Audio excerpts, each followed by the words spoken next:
right, now I think this will be the third time's a charm. This is the third iteration I've done of Kaalia of the Vast. But it will probably stay this way unless I get like Mana Crypt or Mana Vault. Besides those two, I don't have plans of dual lands or anything. But we'll get right into it. We're just going to go through the deck. So we're going to start with Kaalia herself. She is I'm not even going to read what these cards do. I just want to go through these. We've discussed it. We'll do another video talking about some different things we're doing here, but everybody should know what Kaalia does. So I'm not gonna. Some of these cards I won't read, like her, for instance. Give you guys a second. I think everybody knows what Kaalia do. All right, so let's get into some of these sorceries here. We have Faithless Looting for 1 red. Draw 2 cards and discard 2 cards. Flashback 2 and a red. Perfect. We like to draw cards.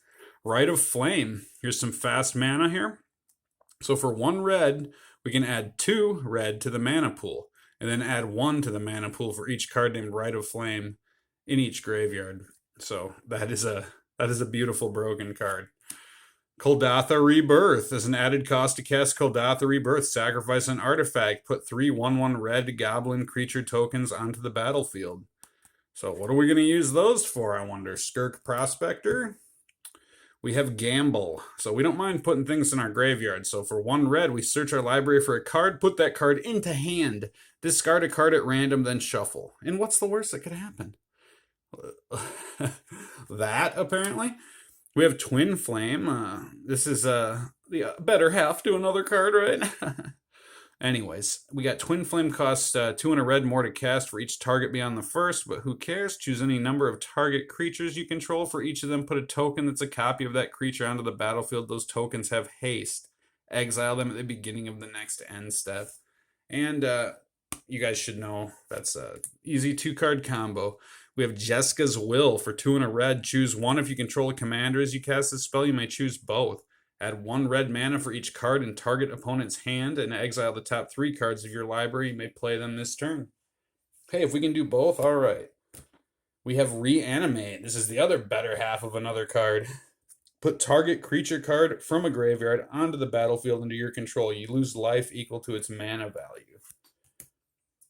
Oh, everybody should know by the artwork. This is Culling the Weak. Sacrifice a creature as an addition to paying its mana costs and add 4 black mana. We have Demonic Tutor. Ooh, I love that version. It's my favorite version. Anybody watches the channel, you know I got a soft spot for white bordered cards. So 1 and a black. Search your library for 1 card, take it into your hand, reshuffle your library afterwards. We have Damn here. Destroy target creature. A creature destroyed this way can't be regenerated, and we can overload it there and destroy each creature. So potential board wipe, but pretty much just some creature removal there. We have Diabolic Intent. We switch this out. As an additional cost to cast this spell, sacrifice a creature. We don't mind to do that. We like things in our graveyard. Search your library for a card, put that card into your hand, then shuffle. We have Praetor's Grasp. 1 and 2 black. Search target opponent's library for a card and exile it face down. We can get their win condition. We can get something for ourselves. Then that player shuffles his or her library. You may look at and play that card for as long as it remains exiled. Now, I cannot stress enough, you need to be careful what you do, because if you want to play the card, you have to have the mana color. But if you just want to exile it and not play it, that's fine as well. We have Buried Alive, so a triple tutor for us here for 2 and a black. Search your library for up to 3 creature cards and put them into your graveyard. Shuffle your library afterwards. We have a Grim Tutor. Oh, a Grim Tutor. Hello there, Timmy. I'm here to teach you arithmetic. Well, you could smile or something. Jeez, math's boring enough, right? Search your library for a card. Put that card into your hand, then shuffle your library. You gotta lose 3 life, but who cares? Peer into the Abyss. This is 1. We like it. Target player draws cards equal to half the number of cards in their library and loses half their life. Round up each time. So that casting cost is heavy, but we have ways to do that early on. No problem there. Savine's Reclamation. Oh man. Return target permanent card with mana value 3 or less from your graveyard to the battlefield. If this spell was cast from a graveyard, you may copy this spell and you may choose a new target for the copy. Busted. Flashback 4 and a white. Busted. So let's get on to our artifacts, huh? Certainly. So let's get into those 0 artifacts. One of my favorite cards in Commander, right here, Lotus Petal. 0 tap, sacrifice. Add 1 mana of any color to your mana pool. Play this ability as a mana source. There's no exiling this. It's just an artifact that ends up in your graveyard, and we can recur it. We can bounce it. We can do many things with it. So one of those, we got a Chrome Mox in the Genius Club version here. Chrome Mox for 0. Imprint. When Chrome Mox comes into play, you remove a non-artifact, non-land card in your hand from the game. The removed card is imprinted on this artifact. And you can tap and add 1 mana of any of the imprinted colors cards to your mana pool. Powerful! Powdered sugar, baby! Alright, and we got the Jeweled Lotus, of course. We had a little discussion about this and why it's important, even in a 3-color commander deck like this, where this will you'll still have that floating mana always that's useless. A little unfortunate. Really, the only way it's not useless is, I guess you can give like a color identity if you play the Gemstone Mine. Having that floating mana of whatever color will allow you to have like a mana in your mana pool of a certain color to give you something with Gemstone Mine for that turn, I guess. We have Mox Amber. Add 1 mana of any color among legendary creatures and planeswalkers you control. So that's a good post-commander card. So turn 1, if we are able to get Kaalia out and we have this in our hand as well, well, there you go. So you're going to have that mana available right away, and then, you got it done turn 2. The Fellware Stone. So for 2, tap, add 1 mana to your mana pool. This mana may be of any type that any land opponent controls can produce. Play this ability as an instant. Or interrupt. Well, yeah. So funny. The old words. The old ways. I love this artwork, though. Seeing this, man, that brings me back. I remember opening these in packs. I opened tons of these. I loved those cards. Talisman of Hierarchy. 2. Add 1 colorless, or tap and add a white or a black. Talisman of Hierarchy deals 1 damage to you. We have the old full art Soul Ring there that we love so much. We have a full art Arcane Signet. So there's the old classic, like turn 1, you play Soul Ring and then tap and play Arcane Signet. We have Wishclaw Talisman. So for 1 and a black, Wishclaw Talisman enters the battlefield with 3 wish counters on it. Play 1 and tap. Remove a wish counter from Wishclaw Talisman. Search your library for a card. Put it into your hand, then shuffle your library. An opponent gains control of Wishclaw Talisman. Activate this ability only during your turn. Now let's get into the 26 creatures of the deck, which is a lot, I know. Let's see here. All right. Got some secrets to reveal. And some old cards back again. All right, so this is part of ETB. This deck wins with enter the battlefield triggers that affect everybody. And usually we've silenced. So like turn 2, after we've gotten Kaalia, we can get this into our hand one way or another when we get that Razzacat combo going. What this does, so we can flash this in between a World Gorger effect going on. Okay? So flash. When Thieves Guild Enforcer or another rogue enters the battlefield into your control, each opponent mills 2 cards.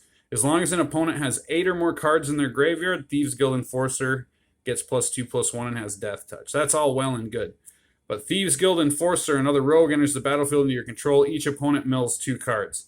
So if we silence, we can flash this in for 1 black while we are bouncing Abdel Adrian Gord, a.k.a. World Gorger's Dragon with a Brain. So we can play any number of these creatures, flash that in, why this stuff is happening, and say, oh, target that, and then this starts to happen. And as long as we've silenced ourselves, we've done a silence so nobody can cast spells, we've won the game. Everybody's going to mill out. So there's 1 win condition explored via the Thieves Guild Enforcer and those ETB triggers. We have a Dautai Voidwalker, Shadow. If a card would be put into an opponent's graveyard from anywhere, instead exile it with a void counter. Tap, sacrifice Dautai Voidwalker. Choose an exiled card an opponent controls with a void counter on it. You may play this card this turn without paying its mana cost. Very cool. So, Going back to the Wish Claw Talisman. So 2 and a black, we flash out Opposition Agent. You control your opponents while they're searching their libraries. While an opponent is searching their library, you may exile each card they find. You may play those cards for as long as they remain exiled. And you may spend mana as though it were mana of any color to cast them. That's how we be rude with Wish Claw, right? Very nice. Having fun getting work done, aren't we? Opposition Agent. Love that card. Love it, love it, love it. Had this one since Commander Legends. Got Doom Whisper, one of our 4 demons. Flying, Trample, pay 2 life, survey 2. That is powerful. Look at the top 2 cards of your library, then put any number of them into your graveyard and the rest on top of your library. And we'll just... we can shoot right through. And that pay 2 life is great because that works with our other demon here. We'll just do him first. Villainous Broker of Blood. So... pay a black, pay 2 life, target creature gets -1/-1 until end of turn. Whenever you lose life, draw that many cards. So those 2 can work excellent together. In the cast of Doom Whisper, it's a bigger cost to me in some ways, but very hard castable. You don't necessarily need to cheat it out. Unlike Velas, who, yeah, you'll pretty much have to cheat Velas out. We have Runescarred Flying. When Runescarred Demon enters the battlefield, search your library for a card, put it into your hand, and shuffle your library. So this, again, will work with Abdel. I'm just going to bop him out so you can see, because he's a key piece. He's our World Gorger. When Abdel Adrian Gorian's Ward enters the battlefield, exile any number of other non-land permanents you control until Abdel Adrian leaves the battlefield. Create a 1/1 white soldier creature token for each permanent exiled this way. So we're going to bounce this back and forth via Animate Dead. It's like a Dead Cat Dance / World Gorger, but without exiling our lands. In case some untoward thing happens, we won't lose the game by losing all of our lands. That's why I don't run World Gorger anymore. So Runescarred. Now here's the star of the show. All right, Rezakit. Flying Trample, pay 2 life, sacrifice another creature. It's always going to be Kaalia. She's always sacrificed her Razaketh. Poor Kaalia.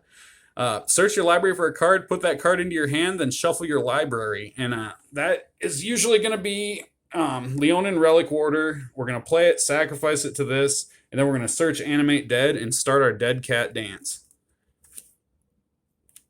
And then we got Ragavan in red right here, our Monkey Pirate. Whenever Ragavan Nimble Pilferer deals damage to a player, create a treasure token and exile the top card of that player's library until end of turn. You may cast that card. Turn 1, play this for dash, is a beautiful thing.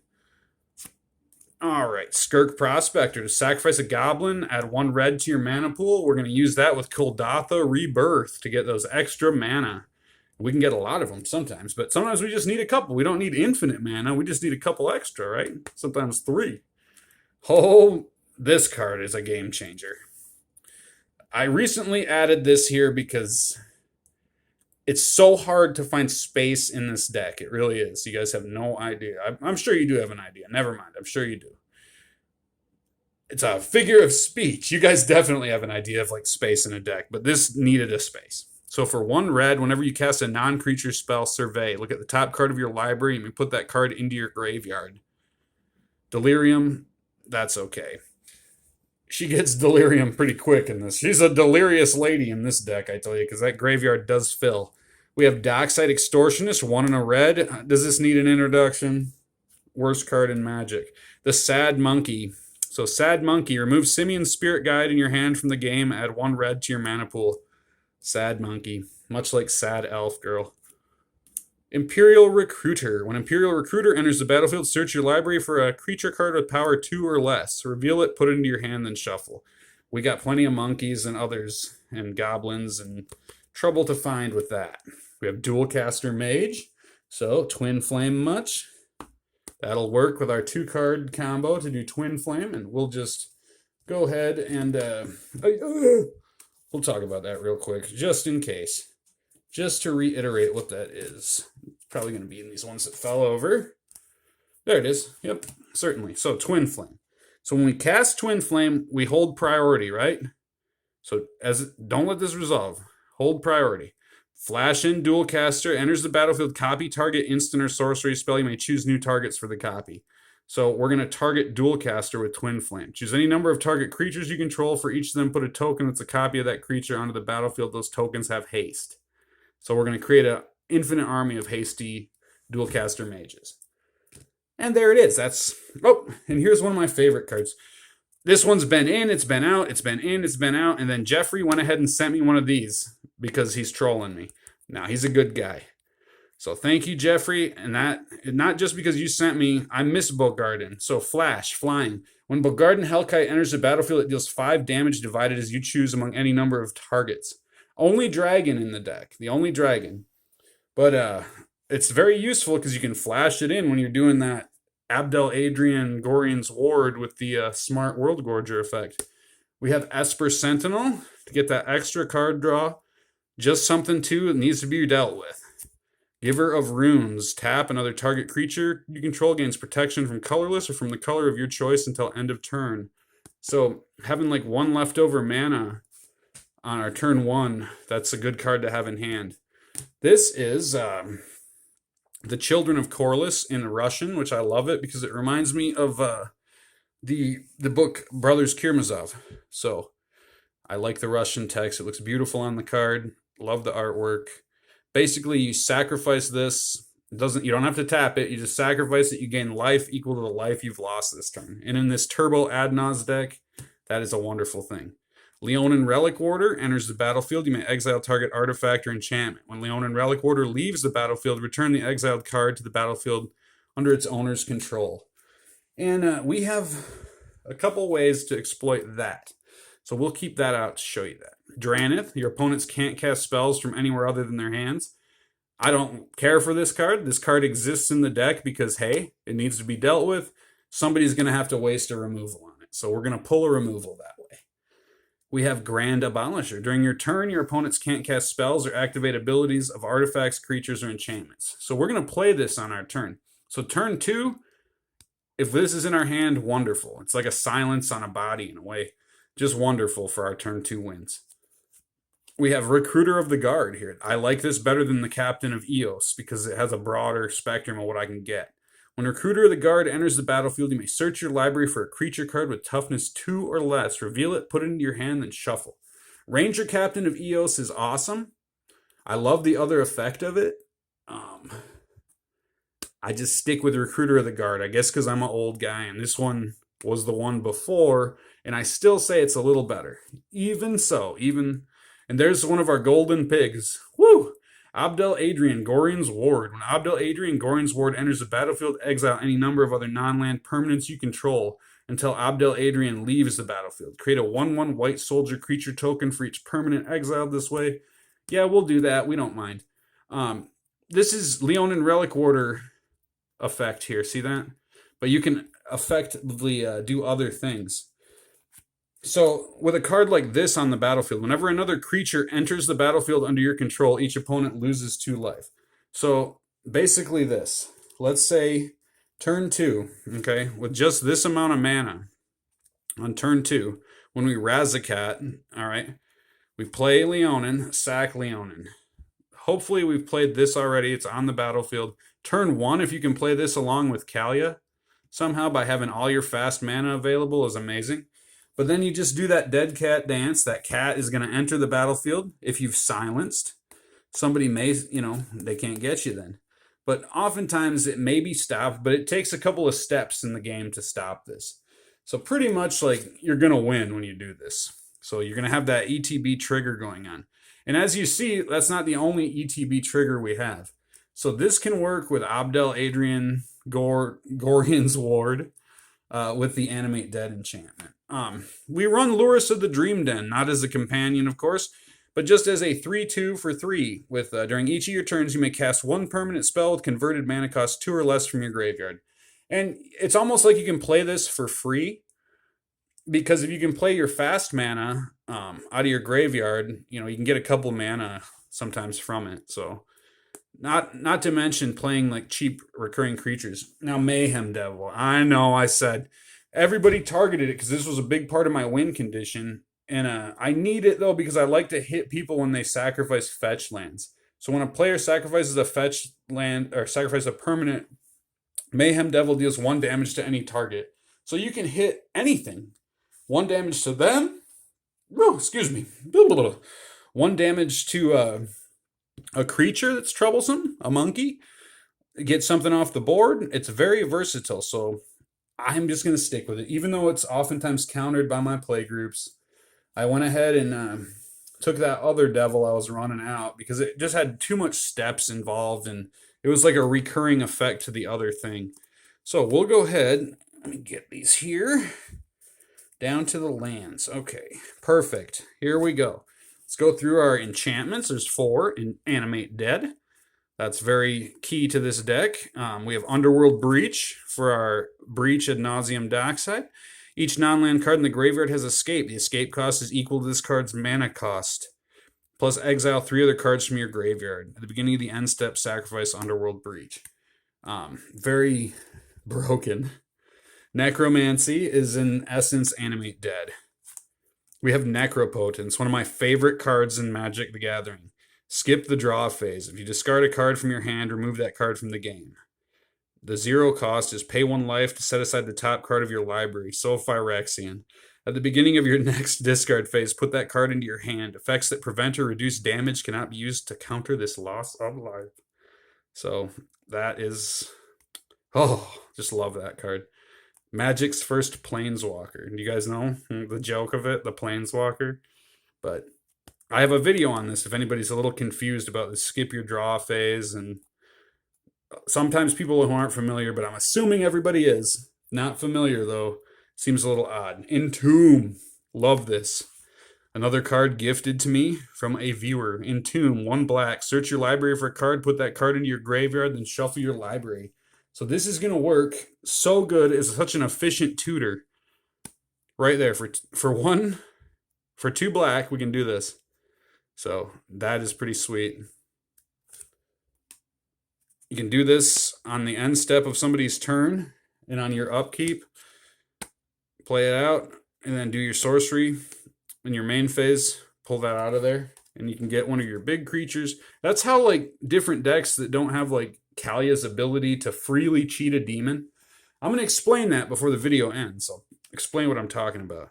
We have Burnt Offering, just a mana, get some red or black mana by sacrificing a creature. We have Dark Ritual, 1 black to get 3 mana. Vampiric Tutor, no introduction. Vendetta, okay, 1 black, destroy target non-black creature, it can't be regenerated, you lose life equal to that creature's toughness. This is very specifically targeting certain cards. So, I love this card in this deck. I absolutely love it. Cabal Ritual. Everybody's familiar. Lovely, lovely. Goryo Vengeance. This card has seen a spike lately. I almost took this out of the deck, but then it came in handy twice last Saturday. So, return target legendary creature card from your graveyard to play. That creature gains haste. Remove it from the game. So we don't care about removing anything from the game at the end of turn because things coming out of the graveyard we usually win. One of my favorite cards from Baldur's Gate, Deadly Dispute, 1 and a black. Additional cost to cast this spell, sacrifice an artifact or a creature. We don't care. Draw 2 cards, create a treasure token, man. Yeah. Adnaz. Look at this guy. Holy moly, man. What a bad... you know what?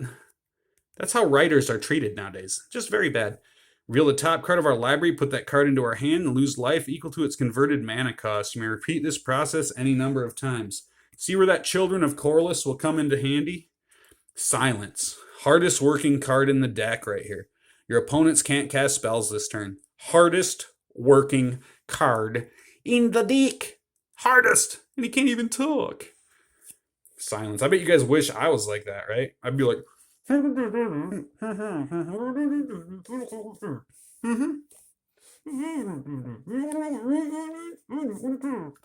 Ephemerate. Exile target creature you control, then return to the battlefield under its owner's control. Rebound. Basically cast this for free next turn. So we can bounce our ETB guys, like Dockside if we need. Angel's Grace, split second. You can't lose the game this turn. Your opponents can't win the game this turn until end of turn. Damage that would reduce your life to less than 1 reduces it to 1 instead.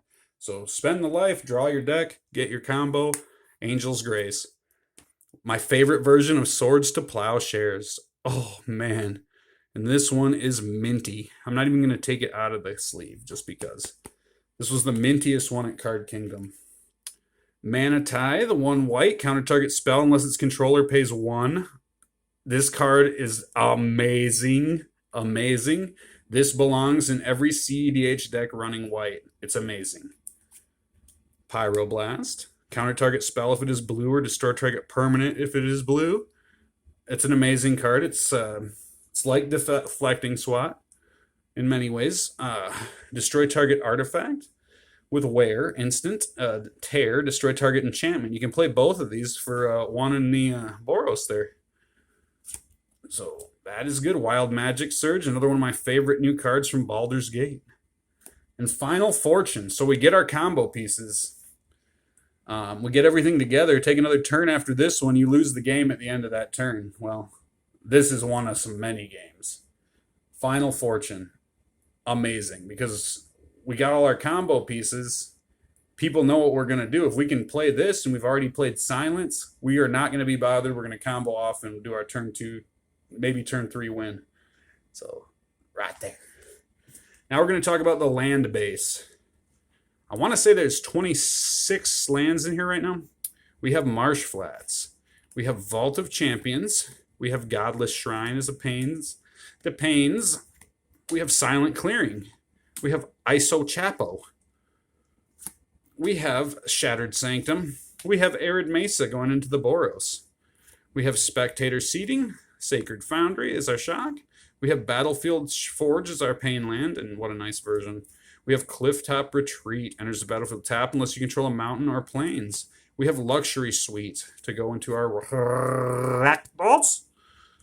We have Blood Crypt, of course, for our shock. We have a Pain land with Sulphurous Springs and that wonderful new artwork. We have Dragon Skull Summit, swamp or a mountain.